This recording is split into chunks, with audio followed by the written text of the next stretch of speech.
जय हिंद साथियों। सबका साथ सबका विकास, यह नारा तो इस देश के प्रधानमंत्री नरेंद्र मोदी ने दिया था और माना भी यही गया था कि प्रधानमंत्री मोदी उस पुरानी धारा को त्याग देंगे जहां पर आरएसएस अपनी एजेंडे को चलाती थी। या फिर जिस रास्ते और जिस कट्टरता के रास्ते भारत की राजनीति की साधने का प्रयास अयोध्या कांड तक किया गया, इसके बाद माना यह भी गया कि प्रधानमंत्री मोदी विकास की जिस लकीर को खींचना चाहते हैं उसी लकीर पर वह चलते हुए दिखाई भी देंगे। लेकिन ध्यान दीजिए, एक तरफ नारा है, दूसरी तरफ भाजपा की राजनीति है। लेकिन मौजूदा वक्त में यह नारा इसलिए कहीं ज्यादा गूंज रहा है क्योंकि इस नारे को भी राहुल गांधी लेकर के उठ चले हैं। या सही मायने में कहे तो जिस राजनीतिक बिसात को राहुल गांधी इस दौर में अपने बूते बिछा रहे हैं उसमें सबका साथ और सबका विकास, यह नारा किस इस तरीके से चल पड़ा है जिसमें जो काम इंडिया के उन छत्रकों को करना था, जहां पर उनका अपना वोट बैंक सहेज कर रखा जा सकता था, जिस काम को इंडिया को सामूहिक तौर पर करना था, जिससे मौजूदा वक्त में भाजपा या नरेंद्र मोदी को चुनौती देने की स्थिति में इंडिया अलायंस खड़ा होते हुए नजर आए। ध्यान दीजिए, चाहे वह ओबीसी का मामला हो, चाहे वह दानिश अली का मामला हो, यानी अल्पसंख्यक समुदाय को लेकर के जितनी नफरत और कट्टरता के साथ जो शब्दों का इस्तेमाल जो संसद के भीतर बीजेपी के सांसद ने किया और बिना देर सवेर किए राहुल गांधी जिस तरीके से दानिश अली से मिलने उनके घर पर पहुंच गए और जो तस्वीर वहां से निकल करके आई उसमें 3 मैसेज इस देश में बहुत साफ तौर पर दे दिया। पहली बात तो यह कि प्रधानमंत्री नरेंद्र मोदी 2014 में जिस रास्ते को चुन रहे थे उसमें कभी भी हिंदुत्व का जिक्र नहीं था, अयोध्या का जिक्र नहीं था, कट्टरता का जिक्र नहीं था और इसीलिए 2014 में नरेंद्र मोदी की जीत जबरदस्त होती है। 2019 में उसी जीत को 5 साल के लिए और वक्त दिया जाता है। लेकिन भारत की राजनीति कहती है कि आप एक बार वक्त दे सकते हैं, दोबारा वक्त भारत की राजनीति देती नहीं है क्योंकि भारत अंतर्राष्ट्रीय मानचित्र पर कोई विकसित देश नहीं है और कोई विकासशील देशों में सबसे अगले तौर पर भी नहीं है। यहाँ की जनसंख्या जितनी बड़ी तादाद में गरीब है, मुफलिसी में जीती है और खुद प्रधानमंत्री मोदी के तमाम लाभार्थी वाले कार्यक्रम जिस तरीके से लोगों के लिए है उसमें एक सवाल तो बहुत साफ तौर पर था कि भारत गरीब देश है। भारत में अभी भी लोगों को 2 जून की रोटी सरकार को ही व्यवस्था करानी है। भारत के भीतर कोई इस तरीके की उत्पादन ना हो रहा हो जो एग्रीकल्चर से हटकर हो, जो बड़ी तादाद में रोजगार हो। तो यह सवाल लोअर मिडिल क्लास या मिडिल क्लास के भीतर भी उभर करके आया कि जिस रास्ते इस देश की नीति चल रही है उसमें लाभार्थी कौन होगा और जो लाभार्थी के तौर पर इस देश में नजर आते हैं संयोग से वह मंत्री और सांसद हैं जो भाजपा के साथ खड़े हैं। राहुल गांधी ने इसी नब्ज को पकड़ा और ध्यान दीजिए आप कि जिस रास्ते और जिस राजनीतिक को वह साध रहे हैं वह एक झटके में वोटों का शिफ्ट होना दिखा रहा है। और खास तौर से भाजपा जब यह मान करके चलती है कि कुछ लोग आने वाले समय में भाजपा के साथ खड़े होंगे और भाजपा के साथ खड़ा ना भी हुए तो वह इंडिया के साथ नहीं जाएंगे, कुछ ऐसी ही तस्वीर अखिलेश यादव को लेकर के हो सकता है भाजपा के जहन में तब रही हो जब केसीआर ने रैली बुलाई और अखिलेश यादव उस रैली में शामिल होने के लिए तब चले गए जब उससे पहले राहुल गांधी को भारत जोड़ो यात्रा के दौर में ही केसीआर को बी टीम बीजेपी की बता चुकी थी। लेकिन वहां की स्थिति डगमगाई और कैसे डगमगाई इस पर जिक्र करने की जरूरत नहीं है, आपको यह खुले किताब की तरह है। लेकिन फिर भी ओबीसी को लेकर के अखिलेश यादव और तेजस्वी यादव जितने एग्रेसिव तरीके से रहते हैं और खुद नीतीश कुमार रहते हैं, लेकिन इस दौर में ओबीसी की लकीर तो महिला आरक्षण के जरिए किसी दूसरे ने नहीं पकड़ा और बहुत तेजी से राहुल गांधी ने एक ऐसी स्थिति देश के भीतर खड़ी कर दी जहां पर लगने लगा कि ओबीसी वोट बैंक है, कांग्रेस के साथ को कला करके खड़ा तो नहीं हो जाएगा और जो छत्रकों की राजनीतिक है वो कहीं सिमट तो नहीं जाएगी। और दूसरी परिस्थिति इस दौर में अल्पसंख्यक समुदाय को लेकर के है और खास तौर पर मुस्लिमों को लेकर के खुले तौर पर जो राजनीतिक चहल बीजेपी के भीतर रही, उसमें कभी किसी ने मुस्लिम को अपना उम्मीदवार नहीं बनाया, चाहे वह विधानसभा का चुनाव हो या फिर लोकसभा के चुनाव हो। और खुले तौर पर कई सांसदों और विधायकों ने तो यह भी ऐलान कर दिया कि हमें मुस्लिमों की वोट की जरूरत नहीं है, हम यह खेल कर लेंगे। हम उसका प्रयोगशाला के तौर पर इस्तेमाल उत्तर प्रदेश में योगी आदित्यनाथ ने बाखूबी किया। लेकिन सवाल दूसरा था। सवाल था कि अगर भाजपा के ठीक सामने अगर विपक्ष की पूरी फौज खड़ी है और उसमें पहली बार राहुल गांधी जिस राजनीति को साधना चाहते हैं और एक एक करके बिना देर किए, बिना लाग लपेट के वह आगे बढ़ते चले जा रहे हैं, वह न सिर्फ भाजपा के भीतर में एक नेतृत्व को उगते हुए देख रहा है, बल्कि 2024 के लोकसभा चुनाव के बिसात में राहुल गांधी मोदी के ठीक सामने खड़े होंगे और तब यह कोई सवाल उछालेगा कि सबका साथ, सबका विकास और सबका विश्वास यह किसके पास है। क्योंकि एक के बाद एक जो भी वोट बैंक है इस दौर में भाजपा ने अपने तौर पर खड़ा किया, ध्यान दीजिएगा तो वो सब प्रधानमंत्री मोदी के चकाचौंध तले ही लगातार घूमता रहा। और शायद ही पहली बार है, न सिर्फ हिंदी पट्टी या उत्तर भारत में बल्कि दक्षिण भारत के भीतर भी एक झटके में नरेंद्र मोदी एक ऐसे उम्मीदवार के तौर पर खड़े हैं जहां पर तमिलनाडु जैसी जगह पर, जहां पर भाजपा की अपनी कोई राजनीतिक जमीन नहीं है,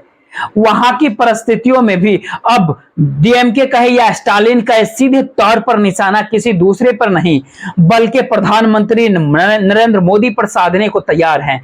कल ही उनके भाषण में उन्होंने कहा कि बीजेपी को परखना है तो 5 सी यानी ABC सी का जिक्र कीजिए। जिस तरीके से प्रधानमंत्री मोदी अपने मैनेजमेंट की क्लास जो राजनीतिक तौर पर बताते हैं हर बार में, उसी तर्ज पर स्टालिन ने क्या कहा। स्टालिन ने कहा कम्युनलिज्म यानी सांप्रदायिकता,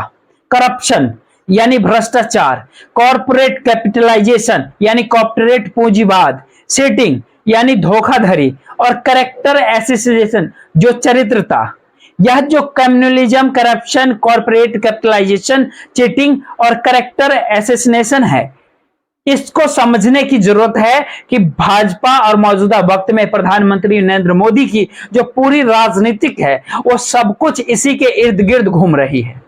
तो पहला सवाल यह बहुत महत्वपूर्ण है कि अब उत्तर भारत नहीं बल्कि दक्षिण भारत भी इस राजनीतिक को समझ गया, जिस राजनीतिक को साध पाने की स्थिति में 2019 तक कोई नहीं था।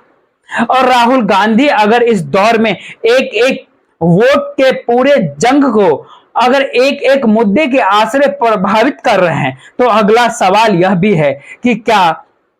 प्रधानमंत्री नरेंद्र मोदी के पीछे जो उनके पूरी सत्ता को बचाने के लिए जो स्टेक लगा हुआ, क्या उसके दबाव में एक के बाद एक इस तरीके से आती चली गई, इस देश में कानून की धज्जियां उड़ती चली जाए और प्रधानमंत्री खामोश रहे। क्योंकि सवाल सिर्फ रमेश बिधूड़ी का नहीं है, दबाव एक भाजपा के भीतर से जिन्हें डर लगता है कि सत्ता अगर मोदी की चली गई तो क्या होगा, और एक दबाव उस समाज के भीतर से है जिन्होंने मोदी के पूरे कैरेक्टर को खड़ा किया है और इस एहसास को जिया है कि कितना एक समानांतर सत्ता के तौर पर इस देश में मौजूद है और कानून उनका कुछ नहीं बिगाड़ सकता है, क्योंकि लंबे वक्त तक वो हाशिए पर रहे हैं। क्योंकि कानून की राज्य में जब जब यह सवाल आएंगे कि सब कोई बराबर है तो फिर राजनीतिक सत्ता से जुड़े लोग मायने नहीं रखेंगे। लेकिन इस दौर में ध्यान दीजिए हुआ क्या। याद कीजिए लखीमपुर खेरी, टेनी का क्या हुआ। टेनी ने जब माथुर का जिक्र किया, मैं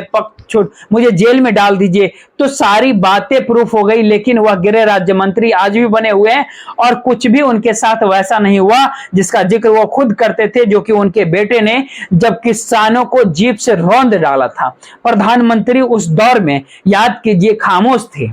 दूसरी परिस्थिति, बेटी बचाओ जिस रूप में भाजपा ने इस देश के भीतर खड़ा किया, ब्रजभूषण शरण सिंह जब एक राजनीतिक पहचान के तौर पर उभरा, जहां पर बेटी संकट में थी और प्रधानमंत्री ने कुछ भी नहीं कहा, जबकि महिला आंदोलन उस दौर में जो अंतर्राष्ट्रीय खिलाड़ी थी दिल्ली में बैठी, उसके बावजूद भी प्रधानमंत्री ने खामोशी बरता।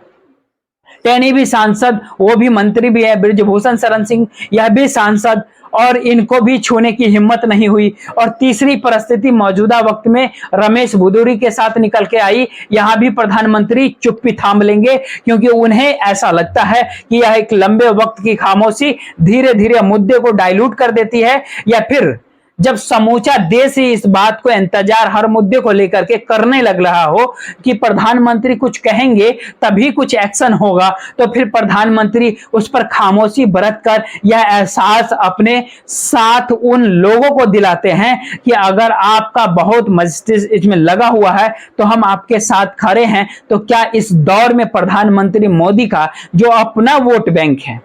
वह कभी टैनी के जरिए, कभी बृजभूषण शरण सिंह के जरिए, कभी रमेश भदौरिया के जरिए किस तरीके से रेंग रहा? तो अगला सवाल यह भी उठता है कि क्या किसानों के साथ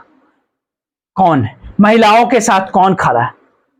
और दानिश अली जो बीएसपी के सांसद है, मायावती पहुंचती उससे पहले राहुल गांधी ने पहुंचकर क्या संदेश दिया, यह राजनीतिक तौर पर क्या संदेश गया?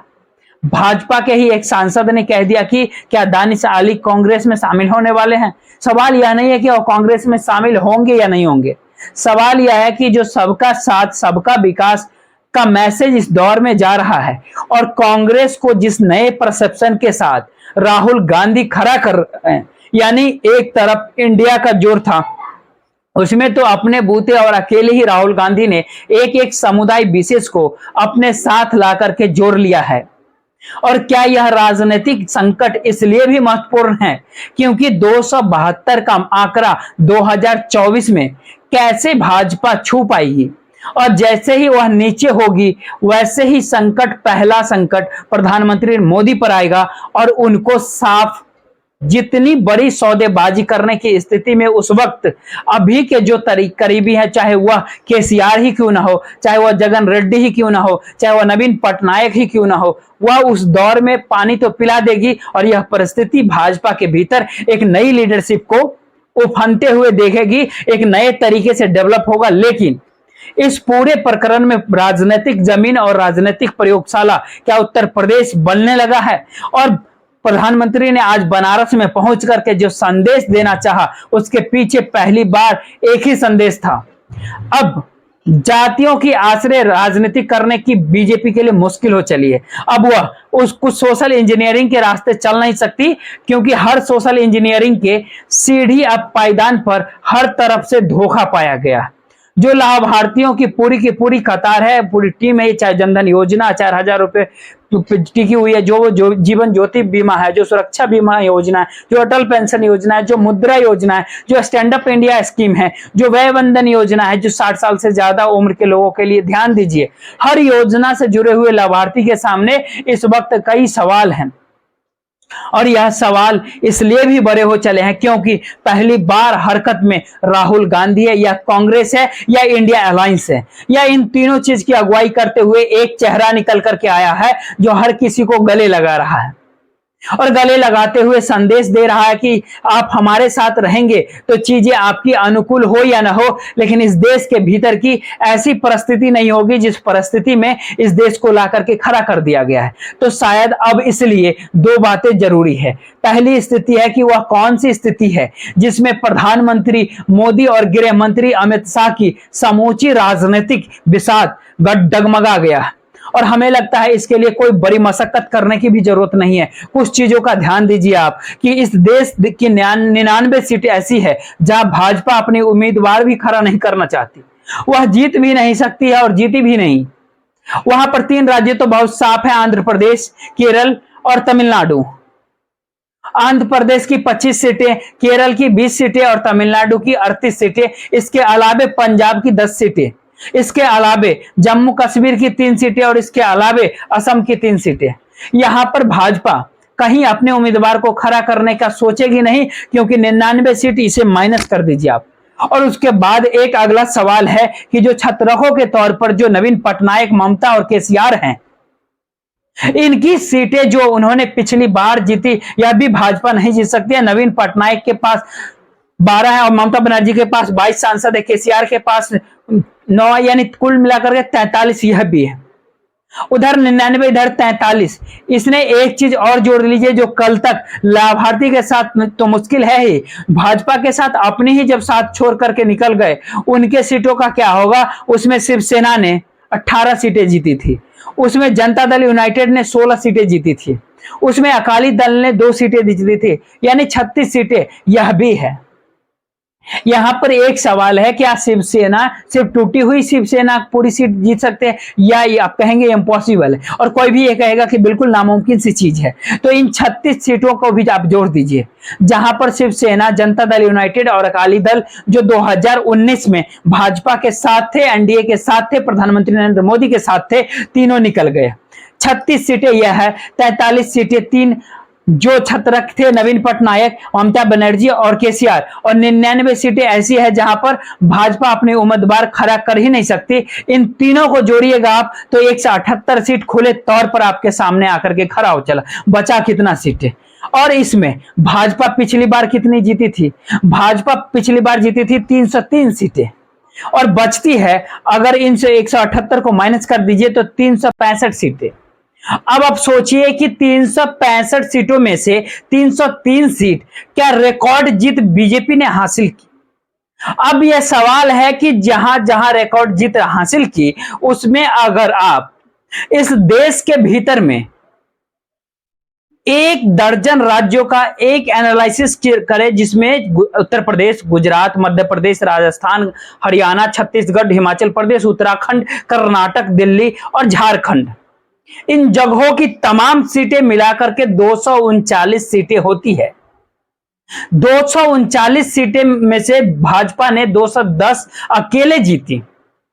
और इन तमाम जगहों पर अगर आप उसमें उत्तर प्रदेश को माइनस कर दीजिए तो सिर्फ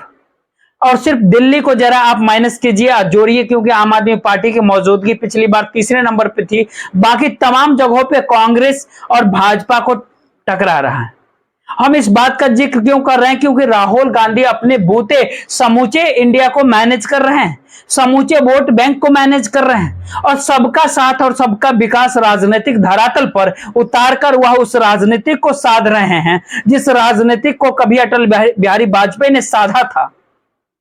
जब गठबंधन की सरकार बनाई थी 1996 में, वह नहीं साध पाए थे, किसी ने साथ नहीं दिया था, क्योंकि सबके जहन में अयोध्या को परिस्थिति थी, जब बाबरी मस्जिद विध्वंस करके दिमाग में था, और जब देश के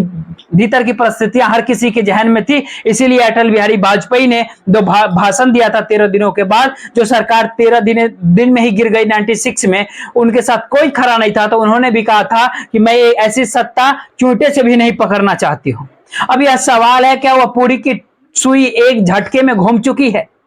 अब नारा तो है सबका साथ सबका विकास, लेकिन इस दौर में हर साथी छूट गया,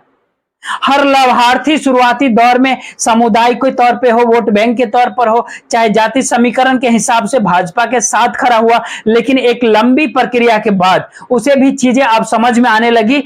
टेक्नोलॉजी बड़ी महत्वपूर्ण होती है, और टेक्नोलॉजी के जरिए गांव-गांव तक लोग जानने लगे, दरअसल यह सत्ता की देन नहीं है। क्योंकि इस दौर में देखिए कि जब देन का परिस्थिति ने राजनीतिक तौर पर चीजें परखनी शुरू, तो हर किसी ने बांटना शुरू कर दिया। कांग्रेस कर्नाटक में जो, हिमाचल में जो दे रही है, मध्य प्रदेश और राजस्थान में जो वादे कर रही है, छत्तीसगढ़ में जो दिया जा रहा है, अरविंद केजरीवाल पंजाब और दिल्ली में जो दे रहे हैं, यह एक नए तरीके की राजनीतिक, इस राजनीतिक को आप कैसे थाम सकते हैं इन बातों को कह करके कि हम दे रहे हैं। इसका मतलब है कि पहली बार सब कुछ समझ में आ रहा है कि जिसका जिक्र अडानी के जरिए राहुल गांधी ने पकड़ा, और सबको समझ में, अब स्टालिन ने इसको कॉर्पोरेट कैपिटलाइजेशन का जिक्र कर दिया। और इस दौर में कैट की रिपोर्ट में भी बताया कि किस तरीके से फाइनेंशियल एस्पेक्ट में यह सरकार सिर्फ अपनी राजनीतिक को साधने के लिए ही सारे काम करती है।